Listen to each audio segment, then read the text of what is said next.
Hello students, welcome to knowledge academy. कैसे हैं आप सभी? आई होप आप सभी अच्छे से होंगे। आज के टॉपिक में हम डिस्कस करेंगे अधिगम एवं अर्जन से संबंधित अवधारणा यानी what is the concept of learning तथा लर्निंग एंड एक्विजिशन यानी अधिगम एवं अर्जन से संबंधित जो भी महत्वपूर्ण तथ्य हैं उनके संदर्भ में हम डिस्कस करेंगे। But first of all I would like to say that please like, subscribe, share and motivate channel for new updates. It will be beneficial for you and I need your support. आज का जो topic है वह competitive exams की दृष्टि से भी important है। इसके अतिरिक्त एजुकेशन से संबंधित, स्पेशली टीचिंग से संबंधित जो भी एग्ज़ाम्स हैं उनमें इससे संबंधित क्वेश्चंस जनरली पूछ लिए जाते हैं। अतः आपका सी टेट हो, MP टेट हो, UP टेट हो, KVS हो या BEd से संबंधित कुछ स्पेसिफिक टॉपिक हो उनमें ये क्वेश्चंस आ जाते हैं। अतः इसके संदर्भ में हमारा कंसेप्ट क्लियर होना चाहिए तथा बहुविकल्पीय या ऑब्जेक्टिव टाइप जो क्वेश्चंस आते हैं उनमें भी आप सही आंसर तभी कर सकते हैं जबकि आपका थ्योरेटिकल एस्पेक्ट यानी जो थ्योरी से संबंधित अध्ययन है वह क्लियर होना चाहिए। यदि ऐसा नहीं होगा तो बहुत संभव है कि जब आपका कंसेप्ट ही क्लियर नहीं होगा तो आप कैसे आंसर देंगे। First of all let us see what is the meaning and concept of learning. अधिगम की अवधारणा क्या है? यद्यपि लर्निंग से संबंधित मैंने वीडियोस पहले भी बनाए हैं, यदि आप अपने कंसेप्ट को क्लियर करना चाहें तो उन्हें अवश्य देखें। लेकिन इन नटशेल हम आपको बता दें कि अधिगम का अभिप्राय क्या होता है। तो अधिगम का अर्थ है सीखना एवं अर्जन करना यानी अर्जित करना। चूँकि जो टॉपिक है वह अधिगम एवं अर्जन है, लर्निंग एंड एक्विजिशन, अतः इनको हम साथ साथ लेकर चलेंगे। अतः क्लियर है कि जहाँ अधिगम यानी लर्निंग सीखने से संबंधित होती है वहीं अर्जन अर्जित करने से संबंधित होता है। किसी भी प्रकार की अधिगम प्रक्रिया में आवश्यक है कि सतत एवं निरंतर प्रयास किया जाए। ऐसा तभी संभव है कि जब हमारा 100% एफर्ट उसमें हो तथा इस तरह की वातावरण एवं परिस्थितियां हों कि हम उस चीज़ को सहजता से सीख सकें। यही सिद्धांत भाषा के संदर्भ में भी लागू होता है कि भाषा के संदर्भ में अधिगम स्वयं के प्रयासों से करना होता है। अन्य प्रकार के अधिगम में कई चीज़ें सहजता से संभव हो सकती हैं, लेकिन भाषा के संदर्भ में हमें प्रयास करना पड़ता है, 100% एफर्ट उसमें डालना होता है तथा अपनी परिस्थितियों को इस तरह से निर्मित करना होता है कि भाषा से संबंधित जो अधिकार है वह हम कर सकें। इसके लिए आवश्यक है कि रेगुलर स्टडी की जाए तथा उसके प्रयोग पर बल दिया जाए। भाषा का अर्जन अनुकरण के द्वारा होता है यानी इमिटेशन थ्योरी इसमें मस्ट है। आपने देखा होगा कि बालक अपने परिवार में अपने परिजनों के माध्यम से भाषा पर सहजता से पकड़ हासिल कर लेता है तथा वह विभिन्न प्रकार के प्रयोग को बड़ी आसानी से करने लगता है। और हम देखते हैं कि बालक का भाषा पर कितना अधिक पकड़ या ये कहें कि उस पर अधिकार उसको हासिल है। बालक अपने वातावरण के माध्यम से लोगों को देखते हुए, सुनते हुए, उनको ऑब्जर्व करते हुए देखता है तथा धीरे धीरे अनुकरण के सिद्धांत के माध्यम से उसको सीख लेता है। बालक जिस परिवेश में रहता है वहाँ के अधिकतर लोगों के द्वारा जैसी भाषा बोली जाती है या अभिव्यक्ति की जाती है वैसी ही भाषा वो सीख लेता है। अतः ये आवश्यक है कि फैमिली मेंबर्स या परिजन बालक के समक्ष स्पष्ट एवं शुद्ध भाषा का ही प्रयोग करें, क्योंकि यदि वे अशुद्ध भाषा बोलेंगे या ग्रामेटिकल रूप से यदि भाषा शुद्ध नहीं होगी तो बहुत संभव है कि बालक वैसी ही भाषा सीख जाए और वह समझ ना पाए कि क्या सही है एवं क्या गलत है। अधिगम, इसके अतिरिक्त भाषा के संबंध में चर्चा हो रही है कि अधिगम व्यक्तित्व के विकास का भी एक माध्यम है तथा भाषा के माध्यम से कहीं ना कहीं जीवन लक्ष्यों को प्राप्त करने में भी सहायता मिलती है, ऐसा मनोवैज्ञानिकों ने माना है। अधिगम के द्वारा ही जो ज्ञान है वह व्यवहारिक प्रयोग करने में, ये कहें कि डे टू डे की लाइफ में उसे उतारने में सहजता होती है। कहने का अभिप्राय है कि यदि किसी विषय वस्तु को रटकर याद किया जाता है या उसमें रेक्टिफिकेशन को अधिक एम्फसाइज किया जाता है तो बहुत संभव है कि अधिगम ऐसे में ना हो, क्योंकि जब कंसेप्ट क्लियर नहीं है तो अधिगम सहजता से संभव नहीं होगा। यदि छात्र को या बालक को किसी विषय वस्तु के ज्ञान के आधार पर कुछ स्पेसिफिक परिवर्तन या चेंज लाना है तो आवश्यक है कि उसके व्यवहारिक प्रयोग पर बल दिया जाए। बालक को ऐसे सिखाया जाए कि वह भाषा का व्यवहारिक प्रयोग अपने डे टू डे की लाइफ में किस तरह से कर सकता है। इसके अतिरिक्त ये भी आवश्यक है कि बालक के मन में भाषा के प्रति जिज्ञासा, रुचि पैदा की जाए ताकि वह भाषा को समझने के लिए, उसको ग्राह्य करने के लिए प्रयत्नशील रहे। इसके संबंध में कुछ मनोवैज्ञानिकों ने तथा शिक्षा शास्त्रियों ने विभिन्न प्रकार के मत व्यक्त किए हैं।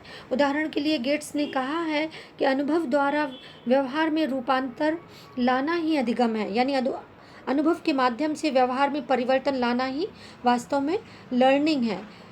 इसके अतिरिक्त हील के मत को यदि हम देखें तो अधिगम व्यक्ति में एक परिवर्तन है जो उसके वातावरण के परिवर्तनों के अनुसरण से होता है।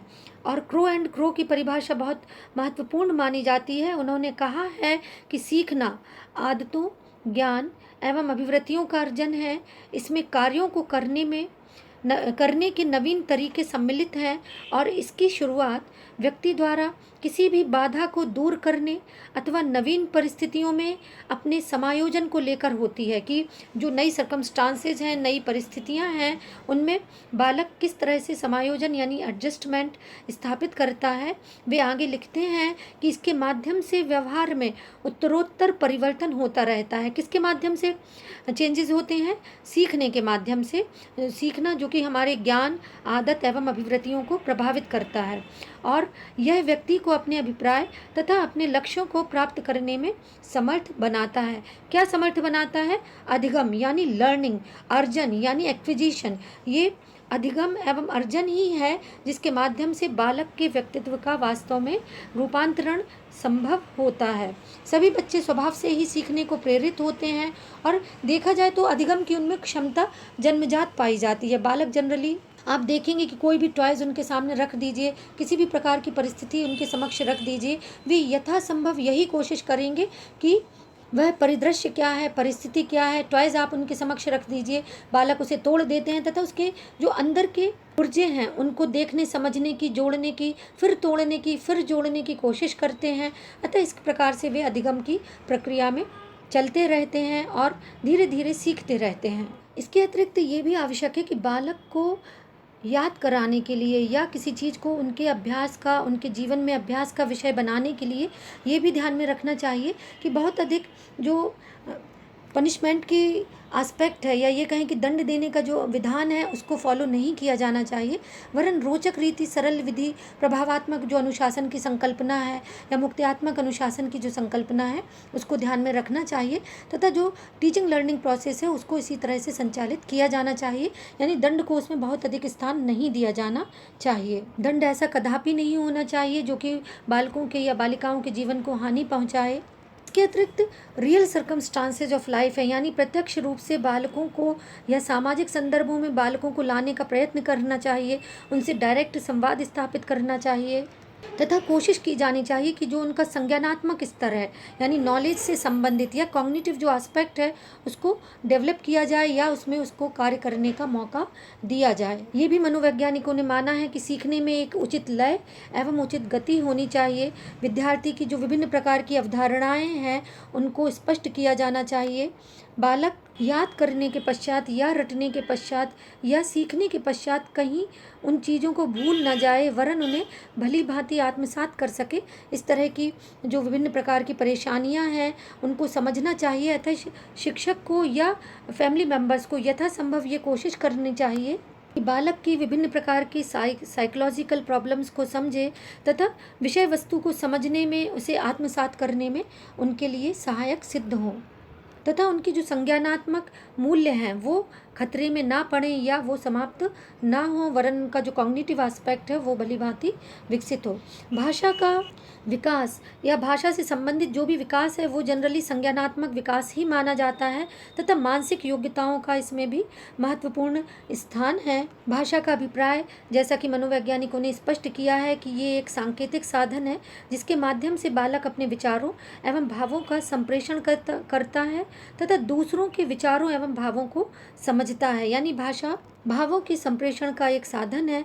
भाषाई योग्यता के अंतर्गत मौखिक अभिव्यक्ति, सांकेतिक अभिव्यक्ति तथा लिखित अभिव्यक्ति को इसमें शामिल किया जाना चाहिए।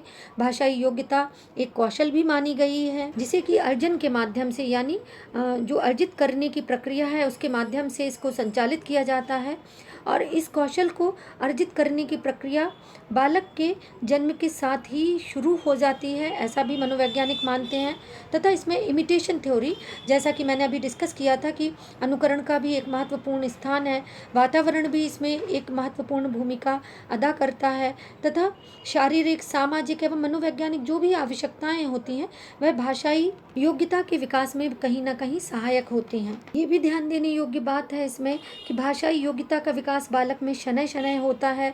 जन्म से लेकर 8 माह तक बालक को किसी शब्द की जानकारी नहीं होती है, ऐसा साइकोलॉजिस्ट ने माना है, तथा 9 माह से 12 माह के मध्य बालक 3 या 4 शब्दों को समझने लगता है और 1.5 वर्ष के भीतर ही बालक 10 से 12 शब्दों के संदर्भ में जानकारी प्राप्त कर लेता है। आपने बालकों का जो भाषाई विकास का स्तर है वो फैमिलीज़ में कई बार ऑब्जर्व किया होगा, और 2 वर्ष की आयु तक बालक कम से कम 200 शब्दों से अधिक शब्दों के संबंध में जानकारी प्राप्त कर लेता है, या ये कहें कि सीख लेता है। और 3 वर्ष के भीतर या 3 वर्ष के अंदर बालक लगभग 1000 शब्दों को समझने लगता है। मनोवैज्ञानिकों ने ऐसा भी माना है कि बालक में भाषाई विकास निरंतर होता रहता है और 16 वर्ष की आयु तक बालक लगभग 1 लाख शब्दों को समझने की योग्यता हासिल कर लेता है। भाषाई विकास की प्रक्रिया में लिखने एवं पढ़ने का भी महत्वपूर्ण स्थान है और यह विकास शनय शनय संभव होता है। बाल्यावस्था में वह धीरे धीरे एक एक शब्द को पढ़ता है, लिखता है, समझता है तथा विभिन्न प्रकार के कौशल, इससे संबंधित जो भी भाषाई कौशल हैं उनको अर्जित करता है। शिक्षकों को या ये कहें कि टीचर्स के संबंध में ये अपेक्षा की जाती है कि उनको भाषा के संदर्भ में सही अध्यापन करना आना चाहिए तथा भाषा से संबंधित जो भी प्रॉब्लम्स हैं यानी लैंग्वेज से रिलेटेड जो भी प्रॉब्लम्स हैं उनके संबंध में भी उन्हें बोध होना चाहिए, जैसे कि अस्पष्ट उच्चारण है, गलत उच्चारण है, बच्चों का संकोच करना है, उनका तुतलाना है, उनका हकलाना है या स्पष्ट रूप से ना बोल पाना, जो भी समस्याएं हैं या जो भी प्रॉब्लम्स हैं टीचर्स को भली भांति बालकों के संदर्भ में पता होनी चाहिए तथा उनको एलिमिनेट करने के लिए उसे साइकोलॉजिकल या मनोवैज्ञानिक व्यवहार को अपनाना चाहिए तथा बालक की समस्याओं को समझना चाहिए। आई होप आपका कंसेप्ट क्लियर हुआ होगा। दैट्स